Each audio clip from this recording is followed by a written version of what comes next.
আমাদের পরবর্তী ঘটনা একটা ইমেইলে চলে যাচ্ছে এবং আমাদের এই ইমেইলটি আমাদের একজন লিসনার পাঠিয়েছেন। আসলে আশা করি ভালো আছেন। অনেক বিজি থাকার কারণে ভূত এফএম শোনা হয় না, তারপরও সময় বের করে ভূত এফএম শুনি। আমি একবার আপনার শোতে এসেছিলাম এবং এটা নর্থ যাত্রাবাড়ি থেকে তিনি পাঠিয়েছেন, নামটা লেখেন নিয়ে। আচ্ছা, it was nice memory in my life. Russell ভাই, আমার বাসা অনেক দূরে হওয়ায় শোতে এসে ঘটনা বলতে পারছি না। যদি ঘটনাটা আপনাদের কাছে ভালো লাগে তবে পড়ে শোনাবেন। ঘটনাটি আমার নিজের সাথে ঘটে যাওয়া খুব রিসেন্ট এবং খুব পরিচিত এক মামার সাথে ঘটে যাওয়া ঘটনা। আমি যে বাসায় থাকি এই বাড়িটি আমার সাথে ঘটে যাওয়া ঘটনা এবং বাড়িওয়ালার কড়া নির্দেশ থাকা সত্ত্বেও আমি সেটা শেয়ার করছি। এবং রাসেল ভাই, আমার বাসাটা হচ্ছে নর্থ যাত্রাবাড়ি। এই বাড়িতে আমরা প্রায় 16 বছর আছি এবং বাড়িটা বেশ পুরনো এবং অনেক বড় জায়গা নিয়ে বাড়িটি করা এবং বাড়ির সামনেও বেশ বড় জায়গা আছে। আমরা এই বাড়িতে যখন উঠি তখন থেকেই রাতের বেলা অনেক অদ্ভুত শব্দ শোনা যেত। আমি ইগনোর করতাম এই ভেবে যে শব্দ হতেই পারে, কিন্তু তার পরের দিন কেন শব্দটা হতো ওপরের ফ্ল্যাটে।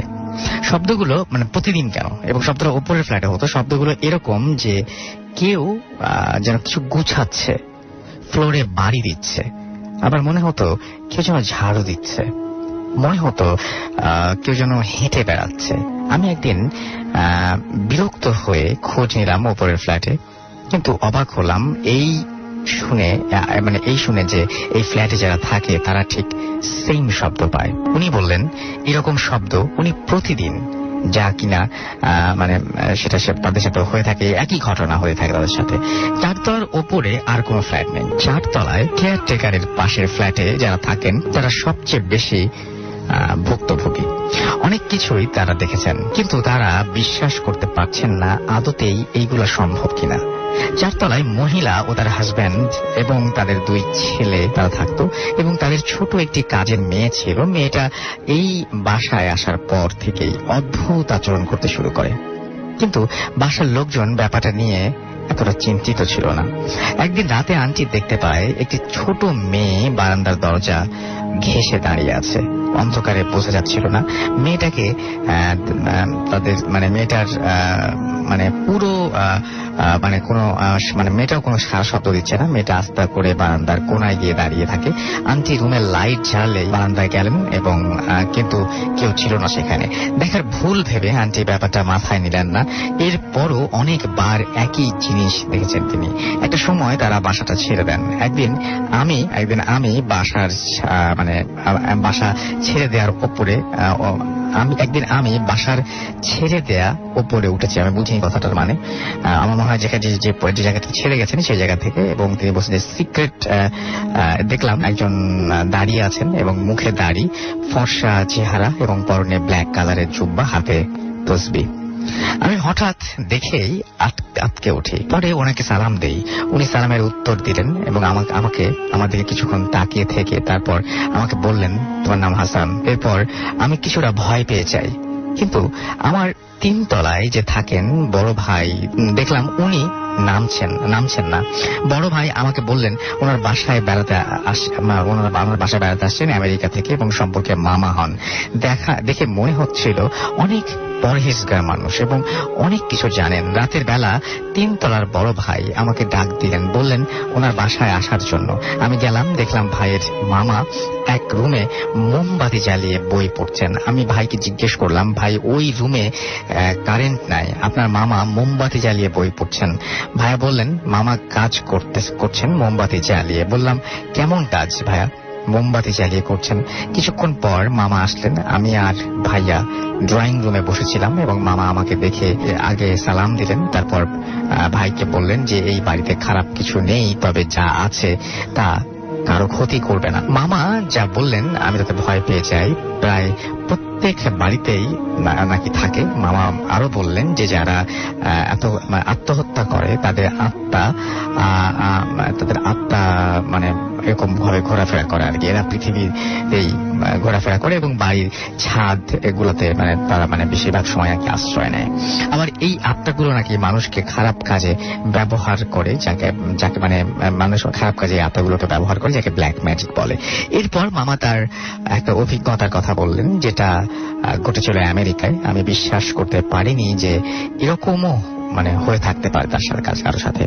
মামা যে শহরে থাকতেন আবাসিক এলাকা ছিল, এবং মামা যে বাড়িতে থাকতেন পাশের বাড়িতে হাজব্যান্ড ওয়াইফ থাকতেন। এই দুইজনের কথা খুব কম, মানে এরা এই দুইজন কথা খুব কম বলতো। মামা বুঝতে পারছিলেন যে প্রবলেম আছে এই দুইজনের, এবং তারা কেন কথা বলতে চান না কোনো ব্যাপারে, বা তারা কথা এত কম বলেন কেন। তাদের কথা বলার আগ্রহ না দেয় দেখে মামা আগ বাড়িয়ে তাদের সাথে কথা বলতেন। তবে মামা খেয়াল করতেন তাদের মানে কাজকর্ম এই সমস্ত কিছু, এবং ওই বাসায় আরো কেউ আসতো না কখনো। তাদের বাড়ির সামনে লেটার বক্সে লেটার এসে পড়ে থাকতো, কেউ নিত না। একদিন গভীর রাতে মামার ঘুম ভেঙে যায়। মামা ড্রয়িং রুমে আসেন এবং জানালা দিয়ে স্পষ্ট দেখতে পান পাশের বাড়ির সামনে থেকে সেই জিনিসগুলো, যেমন চেয়ার টেবিল বাতাসে ভাসছে, মানে বাড়ির ভেতরে সব জিনিসপত্র এগুলো ভাসছে। এবং সবচাইতে অবাক করা ব্যাপার হলো যে লেটার বক্সে যে লেটার চিঠিগুলো ছিল সেগুলো বাড়ির দরজার সামনে ভাসছিল বা ভেসে ভেসে যাচ্ছিল, আর প্রচন্ড জোরে বাতাস বইতে শুরু করছিল ওই সময়। মামা বিশ্বাস করতে পারছিলেন না এবং মামা আস্তে করে রুমে চলে গেলেন। এবং পরদিন সকালে মামা খবরে দেখলেন যে কোথাও ঝড়ের কোনো নিউজ নেই। এবং তাহলে গতকাল রাতে কি ঘটেছিল? ওখানে তো ঝড় বয়ে গিয়েছিল, মামা এরকম দেখেছিলেন। এবং মামা ডিসাইড করে লেটার বক্সের চিঠিগুলো এবং চিঠিগুলোর কাজ এবং চিঠিগুলো কেনই বা এগুলো মানে পড়ে আছে তা দেখলেন, যা একদমই ভুল ডিসিশন ছিল। মামা বের হলেন এবং ওই বাড়ির সামনে থেকে চিঠির বাক্সের সামনে গেলেন এবং দেখলেন যে সবগুলো চিঠি বক্সে রয়েছে। মনে হয় না যে বক্সটা কাল রাতে কেউ খুলেছে বা সেই চিঠিগুলো সেখান থেকে সরে গেছে, এরকম কোনো কিছু মনে হয়নি। মামা একটু ভয় পাচ্ছিলেন, কিন্তু তারপরও মামা চিঠিগুলো নিলেন এবং চিঠিগুলো থেকে একটি খাম হাতে নিলেন এবং খামটা খুলে দেখলেন যে ভেতরে চিঠি লেখা নেই। আজব ব্যাপার, খালি একটা পেজ। খালি পেজ কেন? পরেরটা একই অবস্থা। তারপরেরটা খুলে দেখলেন 3 লাইনের কিছু একটা লেখা, কিন্তু কোন ভাষায় লেখা আছে তিনি বুঝলেন না। মামা একবার চিন্তা করলেন যে চিঠিগুলো ঘরে নিয়ে যাবেন এবং তারপরে তিনি দেখবেন। পরে মোবাইলে ছবি তুলে নিলেন তিনি চিঠিগুলোর, এবং চিঠিগুলো খামে ভরে লেটার বক্সে রেখে যখনই তিনি মুভ করবেন ঠিক তখনই তার চোখ পড়ে ওই বাড়িতে। দেখলেন হাজব্যান্ড ওয়াইফ দুজনেই জানালা দিয়ে তাকে দেখছে। মামা অনেকটা ভয় পেয়ে যান। মামা ঘরে চলে আসেন। মামা আরো ভয় পেলেন। ওই হাজব্যান্ড ওয়াইফ ঠিক তখনও জানালা দিয়ে তাকিয়েছিল, অর্থাৎ তারা জানালা দিয়ে এক দৃষ্টি তাকিয়ে মামাকে দেখছিল। মামা কিছু না ভেবে তার রুমে চলে যান।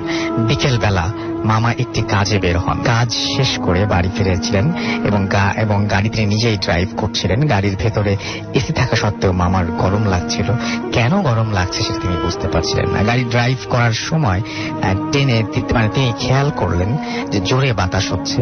মামা এসি অফ করে গাড়ির জানালা খুলে দেন, কিন্তু এত বাতাস মামার শরীরে লাগছিল না। হঠাৎ গাড়ির লুকিং গ্লাসে তাকাতেই দেখলেন গাড়ির পেছনের সিটে সে হাজব্যান্ড ওয়াইফ বসে আছেন। মামা এতটাই ভয় পেয়ে যান, গাড়ি রাস্তার মাঝখানেই হার্ট ব্রেক করলেন এবং গাড়ি থেকে রাস্তার মাঝখানে তিনি বের হয়ে যান। এবং রাস্তায় পুলিশ ছিল। পুলিশ মামার গাড়ির সামনে আসে। কোনো প্রবলেম হয়েছে কিনা জিজ্ঞেস করলে মামা কিছু বললেন না। মামাকে ঘাবড়াতে দেখে পুলিশ কিছুটা সন্দেহ করে বসে এবং গাড়ি চেক করে এবং মামাকে যেতে বলে। মামা বাড়ি আসলেন, দেখলেন ওই বাড়ির গেটে তালা মারা। কিছু না ভেবে মামা গাড়ি গ্যারাজে নিয়ে গেলেন এবং গ্যারাজে নিয়ে যাওয়ার পরে ঘরে ঢুকে ফ্রেশ হয়ে রাতের খাবার শেষ করে রুমের এসি অন করে ঘুমাতে যান। প্রচন্ড ঠান্ডা লাগার কারণে মামার ঘুম ভেঙে যায়। মামা ঘুমের চোখে এসির রিমোটটা নিয়ে এসিটা অফ করে দেন। তারপরও ঠান্ডায় কারণে তার আবার ঘুম ভেঙে যায়। মামা বুঝতে পারছিলেন না কেন এত ঠান্ডা লাগছে। মামা খাটে শুয়ে শোয়া অবস্থাতে দেখতে পান যে তার পায়ের সামনে দুজন দাঁড়িয়ে আছেন। মামা দেখলেন তার পায়ের সামনে থাকা টেবিল ল্যাম্পটা তিনি জ্বালালেন এবং ল্যাম্প জ্বালানোর পর মামা কিছুই দেখতে পেলেন না। রুমের লাইট জ্বালালেন এবং দেখলেন তার টেবিলের ওপর সেই একটা চিঠি পড়ে আছে। এবার মামা অনেক ভয় পেয়ে যান। এরপর শুরু হয় তার বাড়ির ভেতরে ঝোড়ো বাতাস এত জোরে বাতাস হচ্ছিল যেন ঘরের সব জিনিসপত্র মাটিতে পড়ে যাবে। মামা বহু কষ্টে টেলিফোন নিয়ে 911-এ কল দেন এবং পুলিশকে খুব দ্রুত আসতে বলেন। ঠিক এমন সময় কারেন্ট চলে যায়। তখন রুমে বাতাস হচ্ছিল। মামা দেখলেন তার ড্রয়িং রুমের সোফায় ওই হাজব্যান্ড ওয়াইফ বসে আছেন। এবার মামা নিজেকে আর ধরে রাখতে পারলেন না। মামা জ্ঞান হারিয়ে ফেলেন। পুলিশ এসে দরজা ভেঙে মামাকে অজ্ঞান অবস্থায় হসপিটালে নিয়ে যায়। জ্ঞান ফেরার পর মামা প্রথমেই অভিযোগ করেন পুলিশ আসতে এত দেরি করলো কেন। কিন্তু অবাক করা বিষয় হচ্ছে মামা পুলিশকে কল দেওয়ার 2 মিনিটের মাথায় পুলিশ চলে এসেছিল। মামার বাসার গেট অনেকক্ষণ নক করে। প্রায় 10 মিনিট অতিক্রম করার পর পুলিশ বাধ্য হয়ে গেট ভেঙে ভেতরে ঢোকে এবং মামাকে ফ্লোরে পড়ে থাকতে দেখে। মামা পুলিশকে সব ঘটনা খুলে বলেন এবং পুলিশ খোঁজ নিয়ে দেখেন যে মামার পাশের বাড়িতে 10 থেকে 15 বছর ধরে তালা মারা এবং তালা মারা অবস্থায় পড়েছে এবং লেটার বক্সে কোনো চিঠি নেই। এরকম নিউজ পুলিশ অনেকবার পেয়েছিল। তবে এবার পুলিশ মামাকে ওই বাড়িটি ছাড়তে বলেন। মামা পুলিশের সহায়তায় বাড়ি থেকে মালপত্র পিকআপ ভ্যানে ওঠান এবং যাওয়ার সময় মামা গাড়ির জানালা দিয়ে ওই বাড়িটার দিকে তাকান এবং দেখেন সেই হাজব্যান্ড ওয়াইফ বাড়ির জানালার সামনে দাঁড়িয়ে তার দিকে তাকিয়ে আছে। মামার কাছ থেকে এই ঘটনা শুনে আমি বিশ্বাস করতে পারছিলাম না। মামা আরো বলেন যে মোবাইলে দেয়া ছবি, যে সমস্ত ছবি তিনি তুলেছিলেন, ওই মোবাইলটি ওই দিনের পর তিনি আর খুঁজে পাননি। এর কয়েকদিন পর মামা আমেরিকা চলে যান। মামা বলে গেছেন যে নেক্সট টাইম বাংলাদেশে আসলে ভূত এফএম শোতে তিনি আসবেন। আর আমরা যে বাড়ি থাকি ওই বাড়ির অদ্ভুত শব্দ এখন শুনেই যাচ্ছি, আজও শুনছি। কারণ আমরা পাশের ফ্ল্যাটের একটা ছোট ভাইকে ভাই একদিন আমাকে বলল যে ভাই কাল রাতে আমি সম্ভবত আমি শব্দ পেয়েছি, কে যেন নুপুর পরে বাড়ির নিচে হাঁটাহাঁটি করছিল। আমি বিশ্বাস করিনি। আসলে আমি একদিন রাতে বারান্দায় যাই সিগারেট খাবার জন্য। আমার একদম স্পষ্ট আমি শুনেছি এবং একজন কেউ নুপুর পরে হাঁটাহাঁটি করছে, এরকম অদ্ভুত অদ্ভুত শব্দ বাসায় অহরহই শোনা যায়। তো এটাই ছিল ঘটনা এবং এই ঘটনাটি তিনি পাঠিয়েছেন। Thank you very much for your story.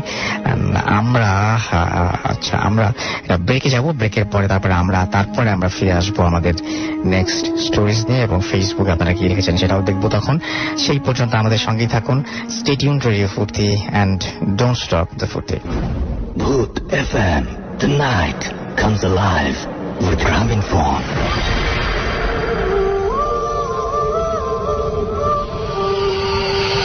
ভাবে আমাদের ইমেলটি পাঠিয়েছেন, সেই ইমেলটি আমি সেভাবেই পড়ছি।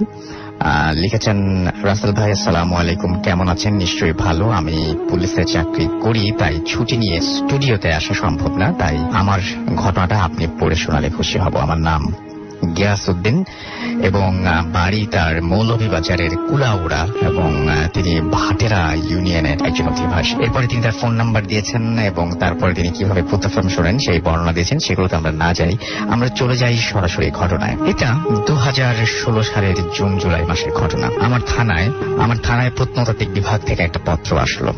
সেখানে আমার থানায় একটি প্রাচীন জমিদার বাড়ির কথা উল্লেখ করে ওই বাড়ি সম্পর্কে সকল তথ্য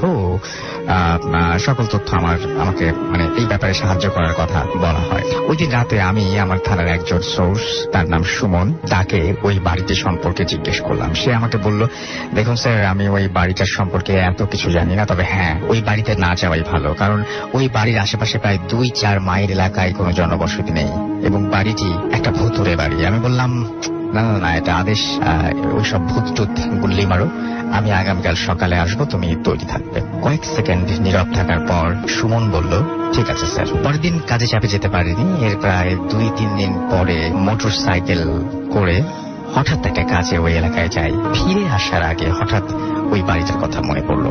সাথে সাথে সুমনকে কল দেই। একটা মোটর বাইক নিয়ে সেও চলে আসে। তারপর দুজনে রওনা হই ওই বাড়ির উদ্দেশ্যে। বেলা প্রায় 1টা। আমি লক্ষ্য করলাম চারপাশে ফসলি জমি আছে আর আমরা তার মাঝে দিয়ে একটা ছোট রাস্তা দিয়ে যাচ্ছি। আরো কিছু জায়গা যাওয়ার পরে লক্ষ্য করলাম চারপাশে হালকা জঙ্গল এবং মানুষের চলাচল না থাকায় রাস্তায় স্পেস ছোট হয়ে আসছে। এরপর এক সময় আমরা ওই জমিদার বাড়িতে পৌঁছাই। দেখলাম বাড়ির সামনে 2টি বিশাল পুকুরের অস্তিত্ব আছে, যা এখন জঙ্গল ও ও কচুরিপানায় ভরপুর। 2 পুকুরের মাঝ দিয়ে রাস্তা আছে এবং 10-15 ফুট পর পর পাথরের কারুকাজ করা কিছু উঁচু পিলার ছিল, যা সময় পরিক্রমায় জঙ্গলে পরিণত হয়েছে। জমিদার বাড়ির সামনে গিয়ে দেখলাম বাড়িটা বেশ পুরনো, 100 থেকে 150 বছর আগের হবে। দীর্ঘকাল মানুষজন না থাকায় একটা পুরো বাড়ির মতো লাগছে এবং আশেপাশের পরিবেশ বেশ নির্জন। বাড়ির ভেতরে প্রবেশ করতে চাইলে সোর্স সুমন বারণ করলো। আমি বললাম, আরে এখন দিন আর আকাশে সূর্য আছে, তোমার ওই ভূত দিনের আলোয় আমার কোনো ক্ষতি করতে পারবে না। এটা বলে আমি সুমনকে নিয়ে বাড়ির বারান্দায় প্রবেশ করি এবং সাথে সাথে অনুভব করি বাইরের আবহাওয়ার সাথে এর কোনো মিল নেই। একদম ঠান্ডা এবং এক নীরব পরিবেশ। সিঁড়ি বেয়ে দোতলায় উঠলাম, দেখলাম ফার্ন জাতীয় উদ্ভিদের কারণে সিঁড়ির তেমন কোনো অস্তিত্ব নেই। দোতলায় বারান্দায় এসে দাঁড়িয়ে অনুভব করলাম একই পরিবেশ, ঠান্ডা, নির্জন। কিছুক্ষণ পরে সুমন বলল, চলেন স্যার যাই। আমি কিছু না বলে বেরিয়ে পড়লাম এবং ফিরে আসলাম থানায়। থানায় এসে ওই প্রত্নতাত্ত্বিক বিভাগের পত্র বের করে ভালো করে পড়ে দেখলাম তারা বাড়িটার সংস্কার করতে চায় এবং এই বাড়িটা ঘিরে তাদের একটি পরিকল্পনা আছে। এর প্রায় 10 দিন পরে 2জন লোক আসলো, তারা ওই বাড়িটায় যেতে চায়। সেই জন্য আমার থানা থেকে সাহায্য চায়। থানার ভারপ্রাপ্ত কর্মকর্তা ওসি স্যার আমাকে ডাকলেন। আমি ওনাকে আমার পরিদর্শন সম্পর্কে অবহিত করলাম এবং উনি আমাকে বললেন, যেহেতু আপনি একবার ওই জায়গায় গিয়েছেন তাই আগামীকাল আপনি সময় করে একবার ওনাদের নিয়ে যাবেন। ওনারা ওই জায়গাটি পরিদর্শনে এসেছেন। আমি বললাম, ওকে স্যার। বলে আমি ওনাদের সাথে কথা বলি। ওরা আমার ফোন নাম্বার নিল এবং বলল কাল ফোন করবে। পরের দিন সকাল 11টায় তারা আমার সাথে যোগাযোগ করলো, কিন্তু একটা বিশেষ কাজ থাকায় আমি বিকাল 3টায় যাব বলি। ওরা রাজি হলো। উল্লেখ্য, ওই দিন আবহাওয়া তেমন ভালো ছিল না। তারপর ঠিক সময়ে ওই বাড়ির উদ্দেশ্যে রওনা হই। সাথে থানার একজন কনস্টেবল নেই, ওর নাম তুষার। প্রায় 4টায় ওই জমিদার বাড়িতে গিয়ে পৌঁছাই। উল্লেখ্য, আমাদের 2টি মোটর বাইক করে আমরা ওই জায়গায় যাই।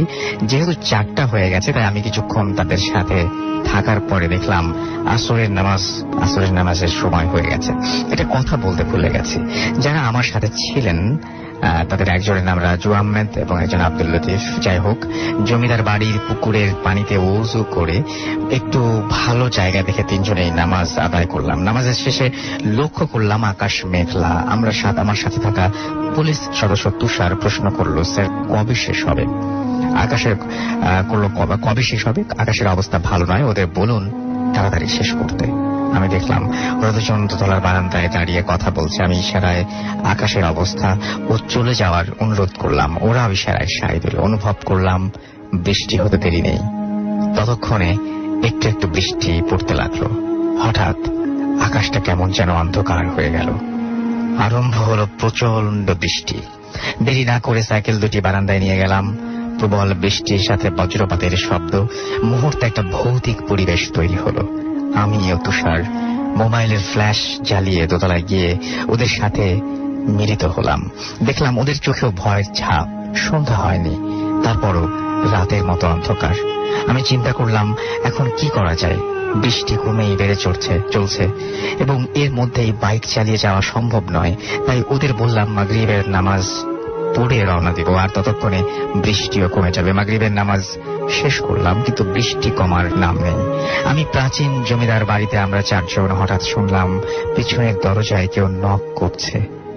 আমরা 4জন একে অন্যের দিকে তাকিয়ে আছি। আমরা অবাক। এই নির্জন জনমানবহীন বাড়িতে আমরা 4জন ছাড়া আর কে থাকতে পারে? তারপর লক্ষ্য করলাম একটা জানালা ধপাস করে খুলে গেল এবং সবচেয়ে অবাক করা বিষয় হলো ওই ঘরের মধ্যে আলো জ্বলছে। আর আমরা দাঁড়িয়ে থাকতে পারলাম না, তাড়াতাড়ি নিচে চলে এলাম। চিন্তা করলাম বৃষ্টি যতই হোক না কেন আমরা সাইকেল করে চলে যাব। আর আমি মোটরসাইকেলে উঠে আমি স্টার্ট দিলাম। ওরাও স্টার্ট দিতে চাইলো, কিন্তু ওদের মোটরসাইকেল কোনোভাবেই চালু হচ্ছিল না। আর আমার মোটরসাইকেল হঠাৎ করে বন্ধ হয়ে গেল। বৃষ্টি থেমে গেছে, কিন্তু বিদ্যুৎ চমকাচ্ছে আকাশে। সব চেষ্টা করেও মোটর বাইক চালু করতে পারলাম না। বুঝতে বাকি রইল না আমাদের জন্য কিছু একটা অপেক্ষা করছে। রাত তখন 8টা। আমাদের সকলের সাথে মোবাইল ফোন ছিল। আমরা তা দিয়ে যোগাযোগের চেষ্টা করলাম, কিন্তু তাতেও বিফল হলাম। ফোনে সিগন্যাল নেই। আধুনিক সভ্যতার এই যুগে আমরা যোগাযোগবিহীন সবাই বসে পড়লাম। ঠিক তখন সকালে অনুভব করলাম বাড়িটা আস্তে আস্তে আলোকিত হচ্ছে। প্রথমে এক এক ঘরে আলো জ্বলে উঠল। আমরা লক্ষ্য করলাম জমিদার বাড়ির উঠোনের দিকে দেখলাম 10 থেকে 15 মৃতদেহ ফাঁসিতে ঝুলছে। আবার অনুভব করলাম ঘরের ভেতর থেকে কান্নার আওয়াজ। বুঝলাম কয়েকজন নারী কাঁদছে। সে কি চিৎকার! এক ভয়ঙ্কর কান্নার আওয়াজ। দেখলাম লতিফ সাহেব জ্ঞান হারিয়েছেন। রইলাম আমরা 3 জন। চিন্তা করলাম যে করেই হোক পরিস্থিতি মোকাবেলা করতে হবে। তুষার ও রাজু সাহেবকে বললাম সাইকেল উপর করে তা থেকে তেল বের করতে হবে। দেখলাম তারা নড়তেও ভয় পাচ্ছে। ধমক দিলাম, তারা উঠল। আমি কিছু শুকনো পাতা ও ডাল সংগ্রহ করলাম ঘরের ভেতর থেকে। এখন এসব ছিটিয়ে একটা বৃত্ত তৈরি করলাম। লতিফ সাহেবকে তুলে আনলাম বৃত্তের মাঝখানে। সাইকেলের তেলের মাঝে কিছু পাতা ও ডাল ঘষে তেল লাগিয়ে নিলাম। এবার আগুন জ্বালাবো। পকেট থেকে গ্যাস লাইট বের করেছি। তখন লক্ষ্য করলাম ওই আঙিনায় ফাঁসিতে ঝুলে থাকা মৃত শরীর একে একে রশি ছিঁড়ে নিচে পড়ছে এবং 5-6 সেকেন্ড পরে অস্বাভাবিকভাবে দাঁড়িয়ে যাচ্ছে। আর ঘরের ভেতরে থাকা মহিলার কান্নার শব্দ আরো বিকট আকার ধারণ করেছে। পিছনে ফিরে দেখলাম 8-10 জন মানুষ সিঁড়ি বেয়ে উঠে আসছে। পরিস্থিতি সামলাতে আমি আর দেরি না করে আল্লাহর নাম নিয়ে আগুন জ্বালালাম। সাথে সাথে জমিদার বাড়ির আলো নিভে গেল। আগুনের আলোয় আমি দেখলাম যে মহিলাগুলো উপরে উঠে আসছিল এবং যে পুরুষের একে চিৎকার করছিল তারা অদৃশ্য হয়ে গেল। প্রায় 1 ঘন্টা পরে লতিফ সাহেবের জ্ঞান ফিরল। এবার অনুভব করলাম আশেপাশে কোনো অশুভ শক্তি নেই। প্রথমে আমি ওই বৃত্ত থেকে বেরিয়ে সাইকেল চালু করার চেষ্টা করি। 2-3 বার করার পরে, চেষ্টার পরে সেটা চালু হয়। এবার তুষার উঠে দাঁড়ালো। কিন্তু কিছুক্ষণ চেষ্টা করার পরে তার মোটর বাইকও চালু হয়ে গেল। এবার আমরা দুজনে ওদের নিয়ে রওনা দিলাম এবং আল্লাহর রহমতে ওই দিন বিপদ থেকে রক্ষা পেলাম। পরে ওই বাড়ির ইতিহাস জানতে পারি। ওটা ছিল এক মুসলিম জমিদার বাড়ি, যারা ইংরেজের আনুগত্য স্বীকার করতে অস্বীকার করে এবং একসময় ইংরেজরা ওই জমিদার বাড়ি আক্রমণ করে। জমিদার ও তার বাড়ির পুরুষদের ফাঁসির গাছে ফাঁসিতে ঝুলিয়ে হত্যা করে।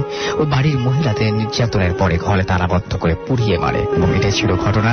এই শুক্রবার আসতে চেয়েছিলাম, তবে ছুটি পাইনি। সময় করে যদি পারি কোনো এক শুক্রবারে স্টুডিওতে আসবো। আপনাকে স্টুডিওতে আসার আমন্ত্রণ জানাচ্ছি এবং আশা করছি কখনো না কখনো আপনি ছুটি পাবেন এবং চলে আসবেন। এবং আপনি বলছেন আপনার নাম বললে কোনো সমস্যা নেই, দ্যাটস ওয়াই আপনার নাম আমি আবারও বলছি Giasuddin. Thank you so much.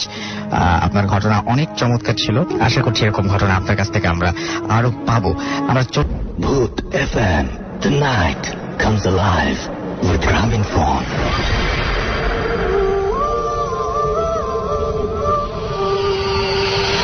চলে যাবো আমাদের পরবর্তী ঘটনা এবং আমাদের সঙ্গে নতুন একজন অতিথি এসে হাজির হয়েছেন। আপনার নামটা প্লিজ একটু বলবেন, তারপরে আপনার ঘটনায় যাব। জি, আমি রনি, ধানমন্ডি থেকে এসেছি। ওকে রনি, আপনার ঘটনায় চলে যাই। আমি যে ঘটনাটা বলতে চাচ্ছি এটা আমার ফ্যামিলি বেস ঘটনা। আমার জন্মের আগ থেকে আমার ফ্যামিলির সাথে কিছু ঘটনা ঘটে গেছিল, আমি যেগুলো শুনছি পড়ার পর। আর আজকে যে ঘটনাগুলো আমি বলতে চাচ্ছি সেগুলো আমি নিজের চোখে দেখেছি। জি, যদি পরবর্তীতে সময় হয় আমি আগের ঘটনাগুলো আবার বলবো। যে নিজের চোখে দেখছি সেগুলো বলতেছি। জি, আমরা দেশের বাড়ি দিনাজপুর। আমরা জয়েন্ট ফ্যামিলিতে থাকি, একসঙ্গে আমার পুরো চাচা একসঙ্গে সবাই মিলে থাকে। আমার যে ঘটনাটা শুরু হয় সেটা 2011 সালে। আমার ছোট চাচু জব করতো রংপুরে। রংপুরে জব করতো। হঠাৎ একদিন ঘটনা শুরু হলো এখান থেকে। হঠাৎ একদিন ফোন আসলো যে চাচু অ্যাক্সিডেন্ট করছে। আচ্ছা। তো ওনাকে রংপুর মেডিকেলে অ্যাডমিট করা হয়েছে। আমরা খবর পেয়ে গেলাম। বার্নিং ছিল, তো চাচুর একটা শরীরের একটা পার্ট পুরাটা জ্বলে গেছিল, যেটা বয়লার বাস্ট হয়েছিল। আচ্ছা আচ্ছা আচ্ছা আচ্ছা। তো চাচু 2-3 দিন ছিল, তারপর থেকে কথা বলা শুরু করে। হঠাৎ করে কথা বলতে কষ্ট হয়েছিল, বাট যেটা বলতেছিল সেটা হচ্ছে যে আমার খুব কষ্ট হচ্ছে, আর যে স্বপ্নটা আমি দেখছিলাম সে স্বপ্নটা সত্যি হয়ে গেল। যে স্বপ্নের কথাটা বলতেছিলাম এই স্বপ্নটা আমি পরে বলতেছি। তো বারবার এই একই কথা বলতেছিল যে স্বপ্নটা সত্যি হয়ে যাচ্ছে। এভাবে 2-3 দিন অনেক কষ্টে থাকার পর চাচা 3 দিনের মাথায় মৃত্যুবরণ করেন। তো ওনাকে রংপুর মেডিকেল থেকে আমরা বাসায় নিয়ে আসি, দিনাজপুরে নিয়ে আসি। তো যেদিন খবর দিই সেদিন প্রচন্ড বৃষ্টি হচ্ছিল। বৃষ্টির মধ্যে আমরা দাফন কাফন সব কমপ্লিট করার পর সন্ধ্যা হয়ে গেল। তো রাসেল ভাই, গ্রামাঞ্চলে একটা নিয়ম আছে, আপনাকে বলে রাখি, যে যে জায়গায় লাশকে ধৌত করার পর ধোয়ার পর রাখা হয় সেই জায়গায় সন্ধ্যাবেলা কিছু জ্বালানো রাখা হয়, যেমন মোমবাতি বা বিভিন্ন ধরনের অন্য কিছু। তো সেরকমই খবর দেওয়ার পর সন্ধ্যাবেলা আমি ওই আঙ্গিনার মধ্যে যেখানে চাচাকে গোসল করার পর রাখা হয়েছিল মোমবাতি জ্বালাতে যাব, এই সময় হঠাৎ করে আমার মনে হলো যে নিচ থেকে মাটিটা উপরে উঠে আসতেছে, লাইক ভূমিকম্প হলে যেরকম হয়। তো আমি ভয় পাইলাম, ভাবলাম যে আমি আমার একার সাথে এটা হচ্ছে নাকি সবার সঙ্গে সেটা ফিল করতেছে। দেখলাম যে বাড়ির ভিতর থেকে, রুমের ভিতর থেকে সবাই বের হয়ে আসতেছে, বলতেছে যে বের হও ভূমিকম্প। তো সবাই সচরাচর ভূমিকম্প 2-1 সেকেন্ড থাকার পর সবাই স্বাভাবিক হলো। পরের দিনের ঘটনা, আমি বন্ধুদের সঙ্গে কথায় একটা কথা উঠলো যে তো চাচু তোমার আগে ছিল। হ্যাঁ, আমি কথা বললাম যে হ্যাঁ, তারপর আবার ভূমিকম্প হয়েছিল। তো ওরা বললো কই না তো, কালকে তো ভূমিকম্প হয়নি।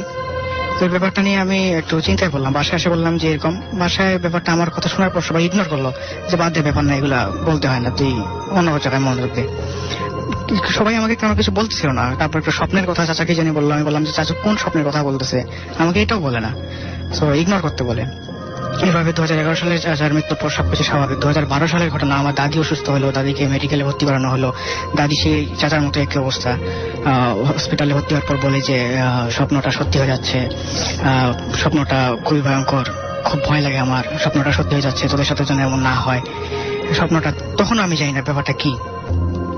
তো এইভাবে দাদি 2-3 দিন থাকলো হসপিটালে, ডক্টররা ধরতে পারে না কি সমস্যা, কি অসুখ, সবকিছু এক্সরে ইসিজি করে সবই ওকে, বাট ডে বাই ডে দাদির খুব অবস্থা খারাপ হয়। 3 দিনের পর এইভাবে দাদিও মারা যায়। তো মারা যাওয়ার আগেও দাদি একই কথা বলতেছিল যে স্বপ্নটা সত্যি হচ্ছে, তোরা সাবধানে থাকিস। তো মারা যখন গেল, কাকতালীয় ভাবে ঘটনাটা বা জানি না কিভাবে কি, ওই চাচা মারা যাওয়ার দিনের মতোই অবস্থা, বৃষ্টি হচ্ছে সারাদিন, সন্ধ্যার পর থেকে বৃষ্টি। আর ভাগ্যক্রমে আমি আবার মোমবাতি জ্বালাতে গেছি যে জায়গায় গোসলের পর দাদিকে রাখা হয়েছিল। এবং কি মোমবাতি জ্বালানোর পর হঠাৎ ওই একই রকম অনুভূতি, মনে হচ্ছে যে মাটিটা উপরে আসতেছে, ভূমিকম্প হচ্ছে।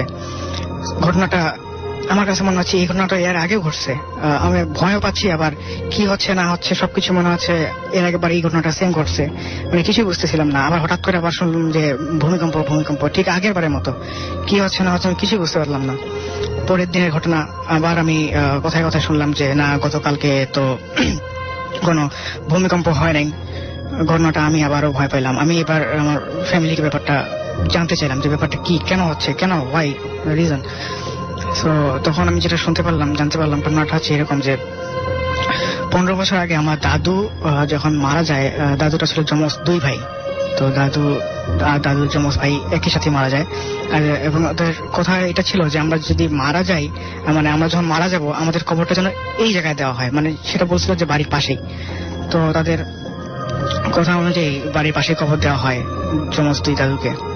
তারপর থেকে 15 বছর অনেকদিন পার হয়ে যাওয়ার পর বাড়ির কিছু পরিবেশ বদলে গেছে। যে জায়গায় কবর ছিল ওই জায়গায় রুম উঠে গেছে, কেউ খেয়াল করে নাই।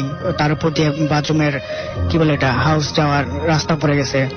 আর স্বপ্নে যেটা বলতেছিল যে স্বপ্নে দেখতেছে খুব মর্মান্তিক স্বপ্নটা এরকম যে 2 দাদু, যমজ দাদু আসে চাচার মারা যাওয়ার আগে চাচাকে বলছিল যে আমি তোদের বাপ, আমি তোমার চাচা, আমি মারা গেছি, আমার এই জায়গায় কবর ছিল, কিন্তু তোরা আমার ভালোভাবে যত্ন নাও নাই, ভালোভাবে টেক কেয়ার করো নাই, এবং তোদের মৃত্যুটা হবে খুব কষ্টের মৃত্যু, মর্মান্তিক মৃত্যু। দাদি মারা যাওয়ার আগে দাদি ঠিক এই স্বপ্নের কথাটাই বলতেছিল, যেটা আমি পরে বুঝতে পারছি। তো এই স্বপ্নের কথা বলার পর দাদিও মারা যাওয়ার পর ব্যাপারটা আমরা এলাকার হুজুরের সঙ্গে ডিসকাস করি, এই ঘটনাগুলো সব খুলে বলি। তো হুজুর সলিউশন দেয় যে যে জায়গায় কবরটা ছিল এই জায়গাটা আপনারা একটা ঘেরার মধ্যে রাখে দেন, এখানে যেন বিভিন্ন ধরনের ময়লা আবর্জনা না আসে। তো তাদের কথা অনুযায়ী আমরা এভাবেই ঠিকঠাক করে রাখছি। এবং পরবর্তীতে আমার আরেকটা চাচা মারা গেছে, সে মারা যাওয়ার আগে কোনো স্বপ্ন দেখে নেই, স্বাভাবিক মৃত্যু। সো এই ছিল ঘটনা।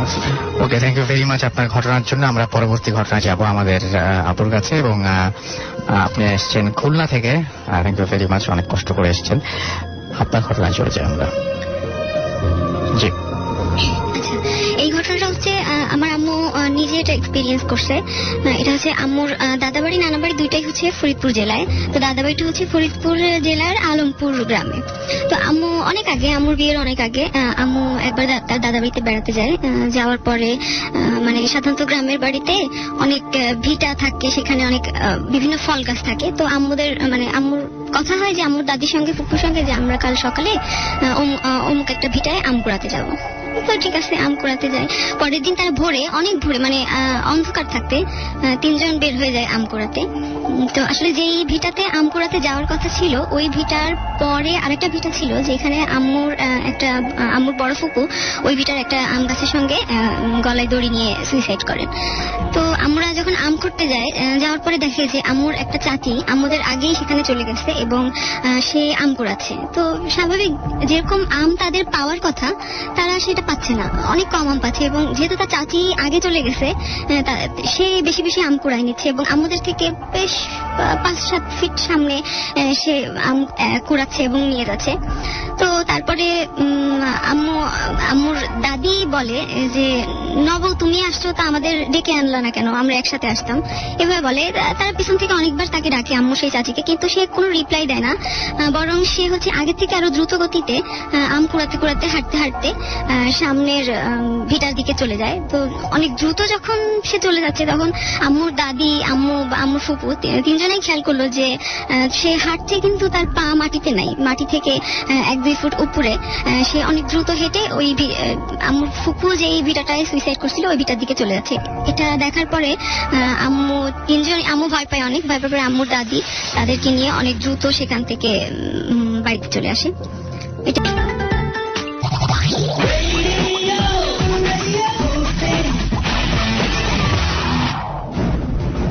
Bhoot FM. The night comes alive with Gramophone.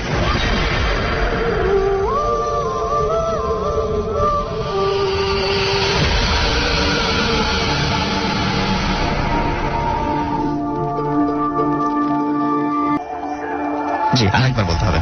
Listeners, আমি প্রসেনজিৎ বালা, আছি বঙ্গবন্ধু শেখ মুজিবুর রহমান বিজ্ঞান ও প্রযুক্তি বিশ্ববিদ্যালয়, গোপালগঞ্জ থেকে।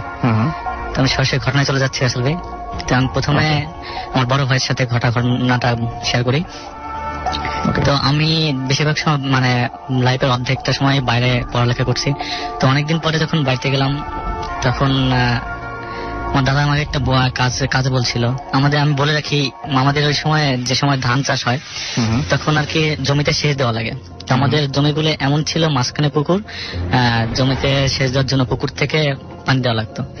তো ও আমাকে বলছিল তুই সন্ধ্যার সময় যাস, ছোট মেশিনটা আনতে হবে বাড়িতে। তা আমি ভাবলাম এতদিন পরে বাড়িতে যাচ্ছি, আসার সাথে সাথে কাজ দিল। তা আমি ওর কথা কেয়ার না করে আমি আর ওকে আনতে যাইনি। তো সন্ধ্যার পরে ও যখন বাড়িতে ফিরলো তখন আমার বললো তুই তো গেলি না, এখন চল আমার সাথে, যেতে হবে, আর্জেন্ট যেতেই হবে, তুই আমার সাথে না গেলে হবে না। তো আমি গেলাম, যাওয়ার পরে মেশিনটা ওকে তুলে দিয়ে বাড়িতে আসলাম। যখন সন্ধ্যার সময় খেতে বসলাম তখন আমাকে বললো তুই তো গেলি না ওখানে, আজ আমি যা দেখছি তাহলে আমি আর ফিরে আসতাম না। বললাম কি দেখছিস? তখন ও বললো যে আমি যখন ওখানে মেশিনটা মানে খুলে দাঁড়িয়ে আছি তখন আর কি কেউ তুলে দেওয়ার মতো লোক পাচ্ছি না। তখন কিছুক্ষণ পরে দেখে হঠাৎ একটা লোক জমির আল যেটা বলে, জমির যেটা পাশ দেয়া হেঁটে যাচ্ছে। তখন আমি ওনাকে ডাকলাম বারবার, কিন্তু আমার কথা কানে তুললো না। আমি রাসেল ভাই পুকুরটা 20 থেকে 25 হাত হবে। তা দাদা এক পাশে দাঁড়ানো আর ওই লোকটা অপোজিট পার দিয়ে হেঁটে যাচ্ছে। তো আমার দাদা বারবারই ওই লোকটাকে ডাকছে কিন্তু সে লোকটা শুনছে না। তো এক পর্যায়ে দাদা বলে যে লোকটা কি কানে কালা বা শুনতে পায় না যে আমি ওনাকে বারবার হেল্প করতে বলছি, মানে হেল্প করতেছে না। তখন ও মানে এই কথা বলার পরে মানে খুব মানে রেগে গিয়ে ওই লোকটাকে একটু ডাক দেয়। যখন ওই লোকটাকে রেগে গিয়ে ডাক দেয় তখন দাদার দিক যখন ফিরে তখন দাদা যে দেখছিল যে লোকটা আসলে ভয়ঙ্কর রূপ, একদম বিভৎস চেহারা, চোখ নেই বললেই চলে। ও এটা দেখার সঙ্গে সঙ্গে ওখান থেকে দৌড় দেওয়ার পরে কিছু যাওয়ার পর যখন ব্যাক করে তখন দেখে যে ওখানে কিছুই নেই, একদম মানে ফাঁকা। তখন ও আসে বাড়িতে এসে আমাকে নিয়ে তারপর মেশিনটা আনতে যায়। এটা ছিল প্রথম ঘটনা। ওকে, আজকের মতো এখানে শেষ করছি। কথা হবে আবারও আগামী সপ্তাহে। সেই পর্যন্ত সবাই ভালো থাকুন, সুস্থ থাকুন, মোস্ট ইম্পর্টেন্টলি ফুর্তি থাকুন। আজকের মতো শেষ করছি, টাটা।